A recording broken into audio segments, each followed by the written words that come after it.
are about to go into a very special next session, and of course, we'll be speaking to Associate Director for Diversity, Leila Siddiqi from the IPA. Now, I have to give her a big thank you for coming on today because she's incredibly busy with all the work she does, and got to be have worked really hard to get her here today. So, Leila, I want to say a big thank you to you. Before she does come on, I would like to ask if anyone here is part of the iList. Any iListers here? No? Silence? Well, it's published every 2 years, and perhaps this is something we can take away from today. So Leila Siddiqi, please come aboard, and of course, a big applause for Leila Siddiqi. Thank you so much, Leila. Thank you. Hi, everyone. Good evening. Can you all hear me?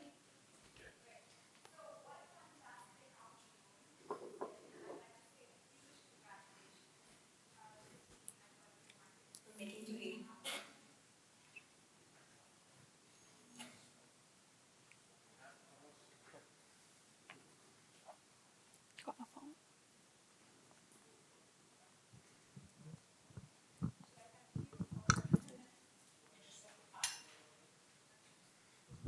Yeah. Apologies in advance if something breaks or falls. Right. So most of us are still on a high from a wondrous Platinum Jubilee weekend, and there seems to be a real air of positivity and joy after a very challenging 2 years. So it's really lovely to be able to continue the festivities today and keep that spirit of togetherness and collaboration and excitement going. So thank you very much for inviting me to share it. I really enjoyed the previous panel session. I thought that was great. It was good to see some familiar faces and some new ones. I have to say, though, you can never, ever underestimate the power of authentic representation, and I'm a big believer of it, too. I don't know how many of you have seen Bridgerton on Netflix. Maybe the ladies have. But actually, I saw it recently, and I just thought, oh, my God, like, it is so powerful to have an Indian lead in that series. It's something I'd never really thought of, and I'd never really paid much attention to it. But when I saw her, I thought, oh my God, this is quite groundbreaking. So really, I really agree with everything that the panel was discussing. So over the next 15 to 20 minutes, if you can bear with me, I'd like to take you on a really short diversity and inclusion tour of our industry. So I will talk about inspiration, creative work that I have enjoyed viewing and that is fully inclusive. And I'd like to leave you with some best-in-class case examples from the IPA iList, as well as other IPA programs that you may find useful or that you might want to get involved with. So the last 2 years have really exacerbated long-standing issues around diversity and inclusion in our industry. And that, coupled with the current talent crisis, leads us to believe that celebrating those that consistently go above and beyond to drive positive change have never been more important. So let 2022 be the year of opportunity, positivity, and celebration. A few years ago, D&I was a nice to have for those who could afford it. So it was very HR driven, it was narrowed down to CSR, and today it is a fundamental tool that the world's best brands and agencies actively use to drive sales, drive profits, performance, goodwill, and of course to attract and retain top talent. Leadership at C-suite is actively engaged, so it's a really exciting time. The end goal should be a commercial one, and it is to reach as wide an audience and a consumer base as possible, as we heard earlier. This summer, we are also expecting for the ONS to release the results of the 10-year national census. I believe it's coming out on the 28th of June in phase 1. And that is going to be really key for us to cement our D&I commitments. Do look out for them. I always say that data is the absolute starting point for the D&I conversation, and it's often the last thing to change. And businesses across all sectors are on a journey. Some are further ahead than others. And I think diversity and inclusion lends itself really well to cross-industry collaboration. So when my role at the IPA changed to focus on D&I a bit more, in 2016, the first thing that I did was to reach out to research various other sectors within the creative industries to see who is doing what and who is doing the most exciting work. So I sit on the Creative Industries Council Diversity Group. So it's very interesting because you hear about what film is up to, what fashion is doing, what music is doing, what tech and architecture are doing. And a lot of the challenges are quite similar. But one sector that seems to be making a lot of visible progress really quickly is fashion. So from the catwalks at London Fashion Week through to all the brands. So using fashion as a bit of an example, I'd like to elaborate a little bit more for a few minutes. And I couldn't mention fashion without mentioning Vogue. So Vogue, of course, is the entry point to the fashion industry for most people. And it is really, really, absolutely key in contributing to fast-tracking all of this D&I change for the industry. So the dynamic leadership team of Edward Ennefel and Vanessa Kingori has managed to tap into a whole new audience while retaining the aspirational values of the Vogue brand. They have seen a huge soar in profits, in sales, and in goodwill. The entire look and feel of the magazine has changed in the last few years. It feels very current, it's wholly inclusive, and it's a great case study on the business case of D&I. According to the Financial Times Diversity Rankings list published in November 2021, luxury fashion brands take the top 2 spots, perhaps much to most people's surprise.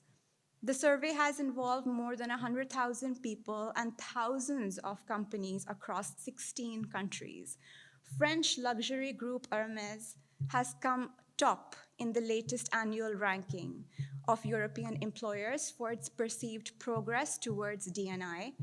And the interesting thing about Hermès, which was 5th in the last year, is that they have really focused on creating a culture of belonging within the organization.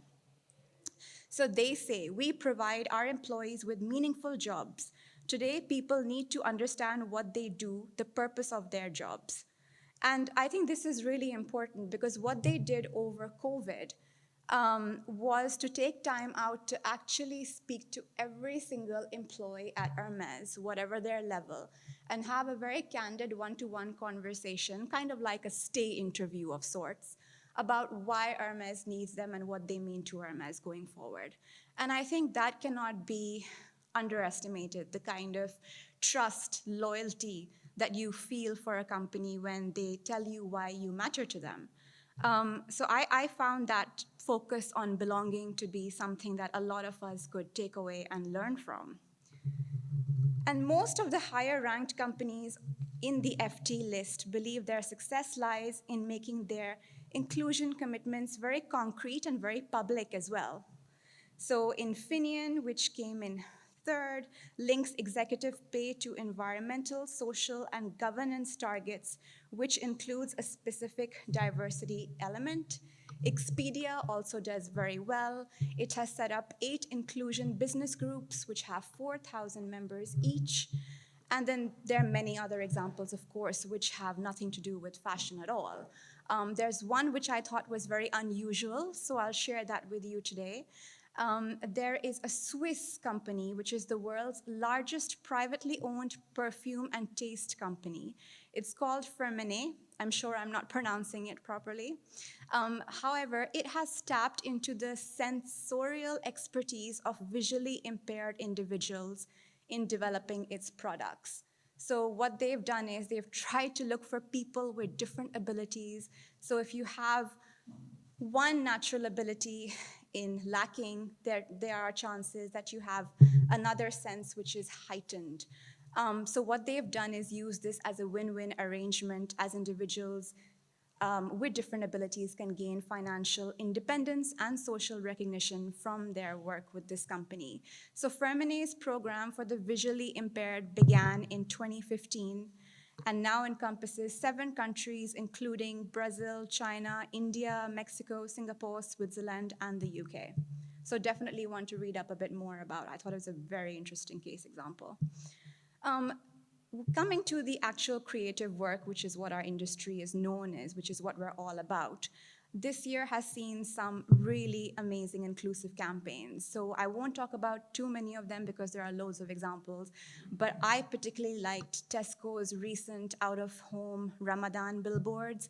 Don't know if any of you saw those, but they were essentially digital billboards which featured hands holding empty plates, and they came to life as the sun set. So the food slowly fades in to fill the table, and underneath the image is a slogan that reads, "Together this Ramadan, in honor of everyone fasting, these plates only fill up as the sun goes down." So how beautiful and lovely is that? And then there was another one which I thought was really commendable, which is CPB's London Imagine campaign. So they did a lot of research with primary school children, and they learned that 39% of primary school kids around the UK still think that mummies should look after babies and do all the housework while daddies go to work. So, I mean, that's shocking, right? This is the UK we're talking about. And CPB wanted to rock the boat. So the campaign features a range of very bold, lowercase, text-only posters that say things like, "Imagine someone in a board meeting," or "Imagine a nurse." And underneath them all are questions that challenge your instant bias. So they'll ask you questions like, is it a man?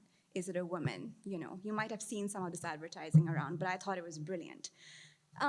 There are, of course, lots of useful tools available for you to check your creative work. I mean, the industry has been doing a lot of work behind the scenes in order to allow agencies and brands to do pre-testing before they release their campaigns. So I'll just give you three quick sources which you might want to check out in your spare time or share with your colleagues if it's of interest. So the first one is the Unstereotype Alliance's metric tool designed with Kantar. So this is to help and track ad content that is free of stereotypes. It's highly recommended for pre-testing. It's also been designed by UN Women, so it obviously is very, very credible. The second is Systems One Test Your Ad. You may have heard of that. That's another excellent one. And then in America, the WFA's Guide to Potential Areas for Bias in the Creative Process is also worth a read. It's basically a roadmap of the 12 key areas where bias can occur in the creative process. So now if there's so much good work happening, then why is progress so slow? This is something that everyone is always asking about. Why is it that the composition of our industry isn't changing fast enough? And it's really struggling, in fact. So the IPA census data from 2021 shows that women occupied 33.5% of C-suite roles in 2020, as opposed to 32% in 2020, so very marginal glacial progress. It also tells us that individuals from non-white backgrounds account for 7.1% of C-suite roles in agencies, up from 6.4% reported in 2020. So again, that's quite terrible. There is some good news, though. Over 85% of agencies indicated that following COVID-19, they would be adopting a hybrid approach to working. So one would imagine or like to think that that'll have a positive effect on the stats around women. And also individuals from a non-white background occupy 27.1% of entry-level and junior-level roles. So it seems to be that the problem with our industry is not recruitment as much as it is retention. Do we have a culture which is welcoming and fit for purpose is the big question. I think D&I is also very challenging because it's very personal. It means something different to different people, and no one's to say that one strand is more important than the other. And it's not like climate change where all of humanity is united on a single issue. In fact, it's just the opposite. It's all about differences and accepting and embracing difference, which is very challenging for a lot of people. And also, our industry does not have a problem with idea generation. Arguably, there are too many exciting ideas, and we can't even keep up with ourselves. The two big issues are lack of scale and suitability. We have ideas. Most of the big agencies run fantastic programs, but they tend to fizzle out until the next shiny object comes along. So financial involvement in the D&I agenda is something that is really lacking.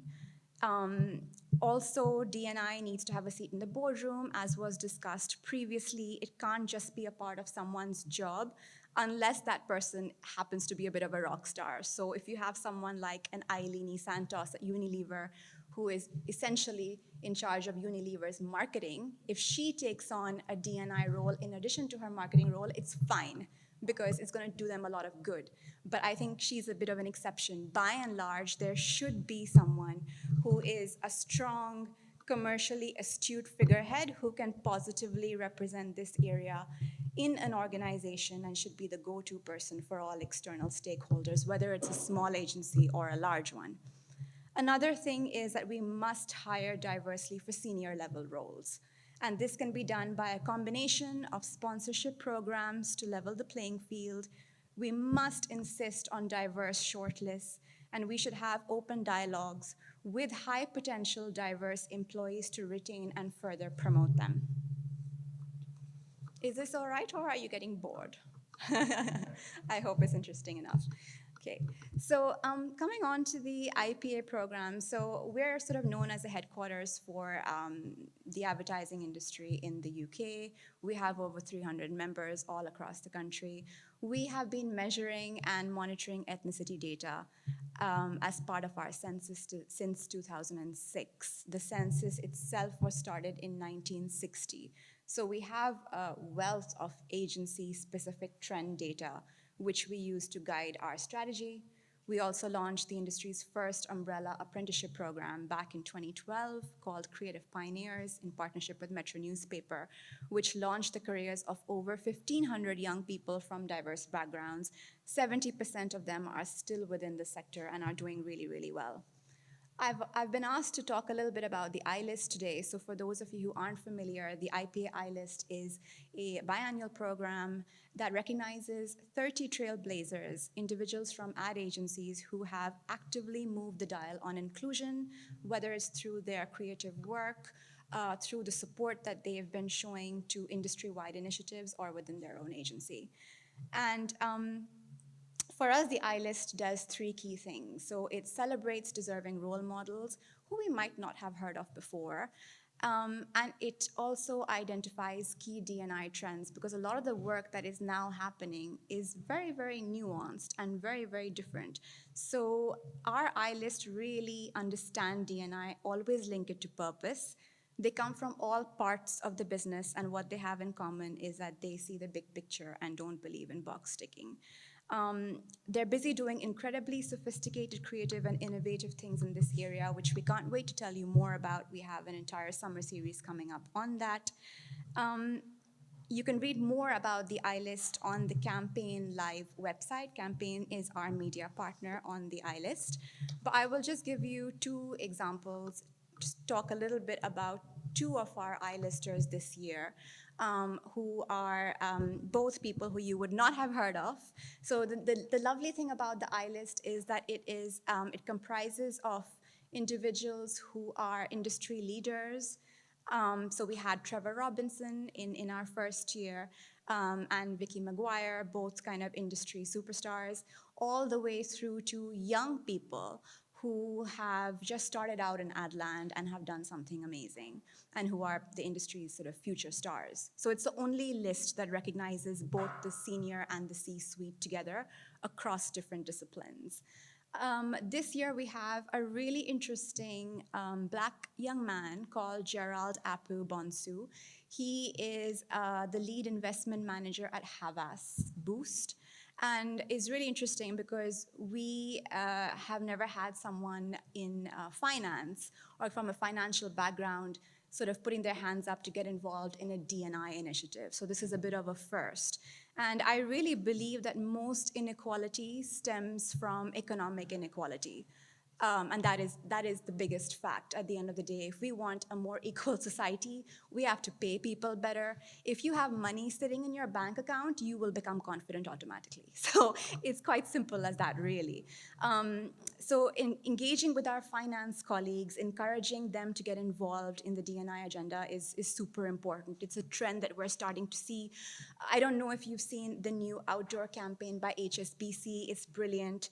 It focuses on economic abuse, which is often faced by women who are not financially independent. So the message is, if you do rely on your partner for financial support, come to us, speak to us, we will guide you and make you a bit more commercially savvy, which I think is so needed. When we speak about women and them not progressing, I think this is one of the reasons why a lot of women don't have kids, a lot of women don't plan to have children, and they are also not reaching top roles. So it's not as simple as the family argument.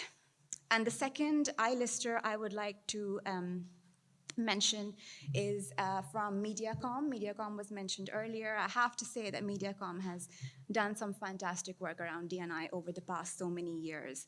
Claire McAlpine is Joint Head of Social Change Hub, and she has led the creation of inclusive planning, which was mentioned before at the panel session. So it is something that is so important. Their work focuses on building relationships with underrepresented creators, underrepresented producers, directors, and publishers.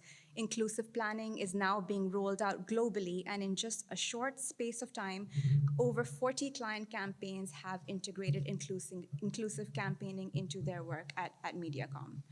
So those were just two examples of what our iListers are up to. The point is that we want other agencies, other businesses to borrow, to steal, to adapt the ideas and the frameworks that our iList have to offer. So we're going to be sharing all of this with the industry at large over the next few months.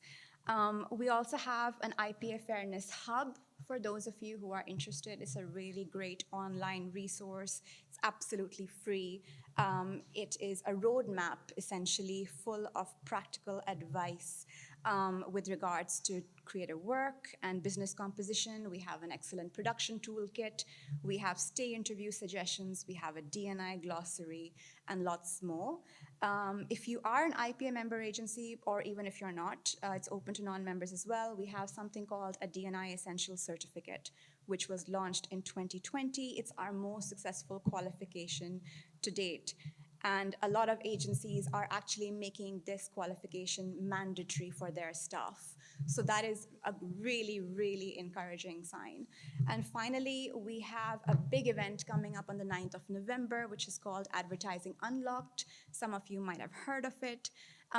It is essentially an open day up and down the country, and we're inviting schools to come and visit agencies who will introduce them to basically career options that they wouldn't have thought of before. And the whole idea with Advertising Unlocked is to create a long-term sustainable relationship between schools and agencies. We're trying to pair up schools who are in the local catchment area of the agency, so that the idea is it's a school that keeps coming back to the agency. And we've had 120 schools sign up across the country, and we're envisaging we'll have about 100 agencies at the minimum. So that's a little bit of what is on offer at the moment. I'd like to finish off by saying that I'm really hopeful that we're on track to being an industry that is for everyone. I feel really lucky to be working on this agenda. It's wonderful to be in a role that is all about keeping up with the times and the people who live in these times. And it is about using equality as a means to really solve the world's biggest problems. So whether it's radicalization, whether it's the immigration crises, whatever it might be, it is because of lack of inclusion effectively. So each of us has a role to play here, and I really believe in the power of positive manifestation. So I think it's good to be hopeful, and I'd like to just say thank you for having me. So.